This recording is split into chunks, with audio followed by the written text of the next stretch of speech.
Canines are a wonderfully distinctive group of mammals and they can be found almost all over the world. Most canines are omnivorous and extremely hardy, and some have even found their way into our cities and into our homes. Different canines are adapted to different habitats and each species plays a slightly different role in its ecosystem. Some canines are elusive and solitary, some are unique and specialized, and some are apex pack hunters. In today's video, I will be focusing on the 10 deadliest canine species, and I will be trying to rank these species from least deadly to deadliest. These animals will prey on pretty much anything they can catch or outsmart across their range, and our first species has one of the largest ranges of any mammal. The red fox is the largest of the true foxes, and they are found across almost all of the northern hemisphere. Red foxes also have invasive populations in a few countries such as Australia, and they are known to outcompete many of the native predators. As the red fox has such a large distribution, it's no surprise that they have quite a few subspecies. These subspecies differ in shape, size, and coloration, and some of these populations are even endangered. The fact that the red fox is found over such a large area is an example of its deadliness, as it has to compete with the majority of predators in the northern hemisphere. It has to adapt to hunt different prey species, and it has to deal with different prey availabilities. And like most other canines, they have a highly varied diet. They will feed on anything from small mammals, fish and insects to berries, nuts and the food that we leave behind. Red foxes are proficient hunters, but their size means that they can only hunt prey up to a certain size, and they usually stay away from the riskier meals. The largest red fox subspecies max out at around 18 kilograms, and animals of this size are able to tackle prey as large as adult wallabies and small deer. Red foxes only really attack humans when they're rabid, and they usually choose to stay hidden and out of sight. Of course, it's a very different story with city foxes, and they are one of the best canines at adapting to urban environments. The red fox is an extremely deadly animal for its size, but because it's a smaller canine, it's only fit for number 10 on this list. The maned wolf is an extremely distinctive canine, and it almost looks like a larger form of the red fox. This animal has quite a confusing name and appearance, as it's neither a wolf or a fox. Instead, the maned wolf is the sole living member of its genus, and its closest living relative is the tiny bush dog. These two animals have completely different body shapes and lifestyles, but believe it or not, these two animals are related. The maned wolf's closest known relative was the Falkland Islands wolf, but unfortunately this canid is no longer with us after going extinct in 1876.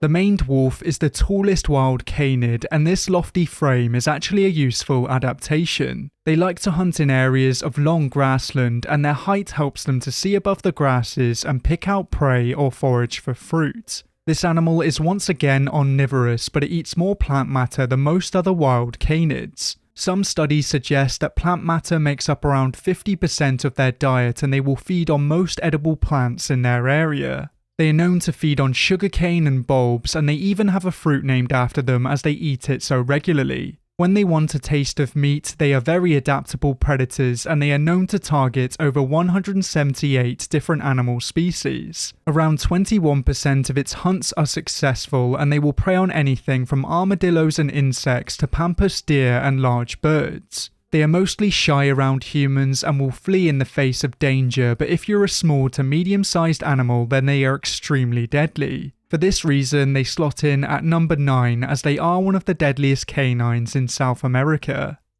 The African wolf is found over much of North Africa, and it's known for being a very crafty and adaptable animal.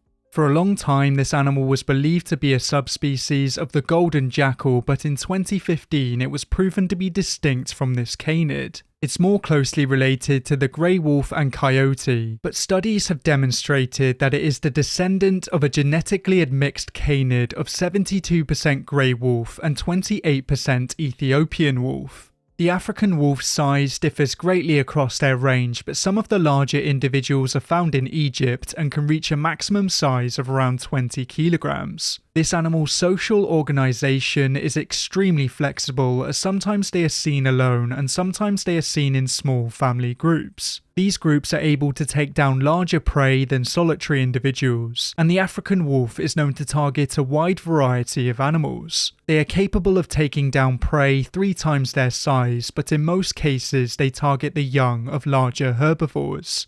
Even though the African wolf is an impressive predator, it does spend a lot of its time scavenging and foraging instead of hunting. For this reason, it's only fit for number 8, as there are plenty of deadlier canines out there. The golden jackal can be found over a large area of Eurasia, and across its range it has a few different subspecies. Even though the golden jackal is called a jackal, it's not closely related to the black-backed jackal or the side-striped jackal, and instead it's more closely related to wolves and coyotes. It plays a very similar role in the Eurasian ecosystem as the coyote does in the North American ecosystem, but on average the golden jackal is a little smaller than the coyote. This animal is a social canid, and it's usually found in small family groups consisting of a breeding pair and young offspring. It's another very adaptable species, and just like previously featured canines, it does very well in urban areas, but it does the majority of its hunting in the wild. It can prey on animals as large as water buffalo calves, but in most cases it will choose the easy meal. They have quite a few competitors across their range, including wildcats, foxes and raccoons, but in most cases it is able to outcompete these mammals. The golden jackal is one of the larger canine species, but they lack the aggressive behaviour that would rank them higher on this list. For that reason they slot in at number 7, and for our next canid we can head back over to Africa. The Ethiopian wolf is a wild canine native to the Ethiopian highlands, and they are very similar in size and appearance to the coyote. They have more of a reddish colour to their fur and longer slender snouts, and of course these animals are some of the most iconic canids in Africa. Unlike most other canines, the Ethiopian wolf is not a generalist feeder, and instead it's a highly specialised feeder targeting the rodents of the Ethiopian highlands. Unfortunately, they are also one of the world's rarest canines, as they are only found over a small area and there are only an estimated 360 to 440 left in the wild. This canine has always been rare since its discovery, but it hasn't been helped in recent times by threats such as habitat loss and human-wildlife conflict. The Ethiopian wolf is a social canid, and they can be found in groups of up to 20 adults. Groups this large are very rare, and it's more common to see groups of around 6 individuals, usually formed by dispersing males and a few females. Even though the Ethiopian wolf mainly targets rodents, they have been known to target antelope calves, but this hunting behaviour is relatively rare. If you're a larger herbivore, the Ethiopian wolf is not a particularly dangerous animal, but if you're a small rodent, then this canine is one of the deadliest animals in the world. They will wait near the entrances of burrows for rodents to show, but sometimes they are known to lose their temper and they will start digging ferociously. They will sometimes use their intelligence if other techniques are failing, as they are known to hide amongst cattle to sneak up on unsuspecting rodents. The Ethiopian wolf is not a conventionally deadly animal, but it is one of the most impressive hunters in the canine family, and for that reason it slots in at number 6.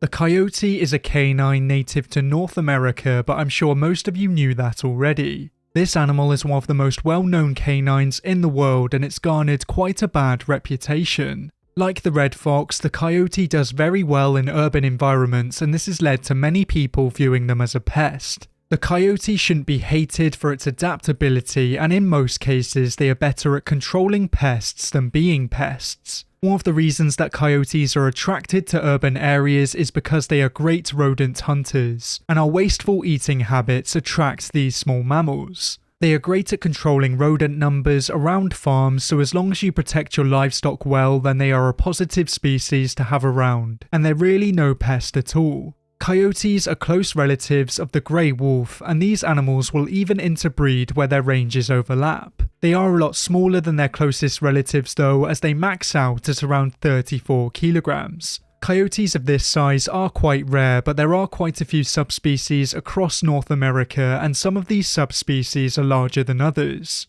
They usually travel and hunt alone, but sometimes they will join loose pairs to take down larger prey, and this prey can be a wide range of animals. The coyote's diet varies across its range, but they are primarily carnivorous, with an average of 90% of their diet consisting of meat. There are a few documented cases where packs of coyotes have taken down fully grown moose, and tragically these animals have even taken human lives. In 2009, 2 eastern coyotes killed singer-songwriter Taylor Mitchell in Nova Scotia, and back in 1981, a coyote snatched 3-year-old Kelly Keene in Glendale, California. This is a rather gruesome reminder of how deadly these animals can be, and that's why they come in at number 5.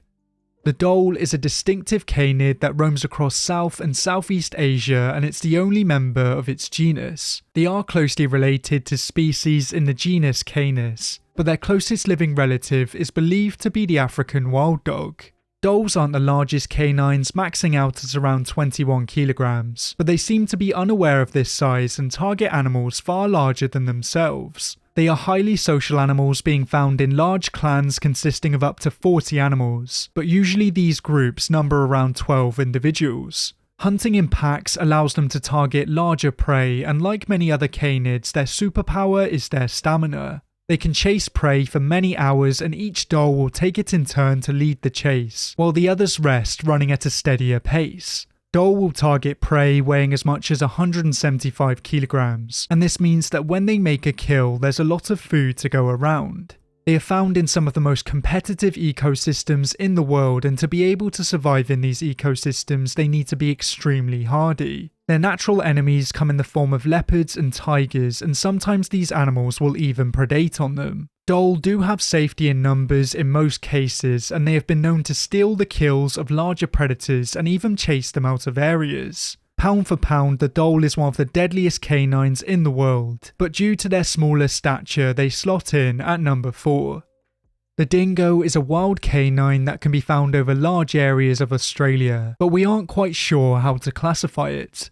Some believe that the dingo should be classified as the same species as the domesticated dog. Some believe that it should be a subspecies of the domesticated dog. Some believe that it should be its own species. And some believe that it's a subspecies of wolf. The reason behind this confusion is the dingo's history, as this animal hasn't been in Australia for long. The earliest known dingo remains date back to around 3,500 years ago, and it's believed that they have been in Australia for at least 5,000 years. Its closest living relative is the New Guinea singing dog, and it's believed that dingoes were introduced into Australia from Southeast Asia by humans. They soon took over Australia and became one of the top predators in the country, and humans even used to hunt alongside them. In Australia, dingoes are known to prey on at least 177 different species, with the majority of their diet consisting of mammals. Since their introduction, they have had a major impact on the ecosystem, and they have been blamed for the extinction of quite a few native animals. They will prey on pretty much anything they come across, and they will even venture into the water in search of food. Dingoes are usually shy around humans, but there have been a few cases where they have attacked and killed people, and one dingo attack hotspot is Gari. In 2001, a 9-year-old was attacked and killed by 2 dingoes here, and in 2012, a young dingo was killed by rangers on Gari after continued aggressive and dangerous behaviour towards people. In recent years, there have been similar cases such as this, and it's important to keep your distance from wild dingoes. The dingo's power and adaptability allows it to be one of the deadliest predators in Australia, and for this reason they slot in at number 3. The African wild dog is the largest canine native to Africa, and it's the only member of its genus. They have a scattered distribution across sub-Saharan Africa, and unfortunately they are becoming increasingly rare. The African hunting dog is listed as endangered, and there are only an estimated 6,600 individuals left in the wild. They are threatened by habitat fragmentation and human-wildlife conflict, and this really is a shame, as they are one of the most distinctive predators in Africa and the world. These canines max out at around 40 kilograms, and they get to this size by primarily feeding on meat. They have a hyper-carnivorous diet, and they specialize in feeding on medium to large-sized antelopes. Once again, their superpower is their stamina, and it helps that they hunt and live in groups of up to 30 individuals. They are known to form extremely tight bonds, and these bonds are stronger than those of lions and hyenas. The average African wild dog hunt covers over 2 kilometers, and over this distance the prey animal is slowly worn down. They have one of the highest success rates of any mammal, as around 80% of their hunts are successful. They are known to take down prey as large as the African buffalo, but successful hunts on animals this large are extremely rare. African hunting dogs have many natural enemies across Africa, and one of their main competitors is the African lion. Lions are one of the main sources of African wild dog mortality, and a decrease in lion populations in certain areas can result in an increase of wild hunting dogs. African wild dog attacks on humans are extremely rare, but there was one tragic case in Pittsburgh Zoo in 2012. A 2-year-old boy fell into the African wild dog enclosure, and unfortunately he lost his life to these canines. But of course this tragedy wasn't their fault. To be able to survive in the same ecosystem as lions and hyenas, you have to be extremely hardy, and I think it's fair to say that the African wild dog is one of the deadliest animals in the world. The grey wolf is the world's largest canid, and it's easily the deadliest canine in the world. This animal has quite a few subspecies around the world, and many of these subspecies are confused for separate species. If you're wondering why there haven't been many wolves on this list so far, it's because most wolves around the world are considered to be a subspecies of grey wolf, so really they all fall into this category. Grey wolves can reach a maximum size of around 80 kilograms, and an animal of this size is capable of taking down surprisingly large prey. Famously, wolves live and hunt in large packs, and this allows them to be one of the deadliest predators in the world. They primarily target ungulates, and they have been known to take down animals as large as adult moose and bison. Across their range, they have to compete with many apex predators such as bears and cougars, but these animals must respect the grey wolf. Despite their fearsome reputation, grey wolves rarely kill humans, as between 2002 and 2020 there were only 26 fatal attacks throughout the world. People use their reputation as an excuse to kill them or eradicate them from an area, but these animals are essential predators. Wolves play a very important role in ecosystems around the world, and without their presence, prey numbers would multiply out of control. This has already happened in quite a few areas across Europe and North America where wolves have been eradicated, and deer numbers have multiplied at an astonishing rate. These impressive predators are needed to keep balance in their native ecosystems, and they are easily the deadliest wild canines in the world. If you think I should have sorted these animals in a different order, then let me know down in the comments below. But for now, thank you for watching, and until next time, goodbye.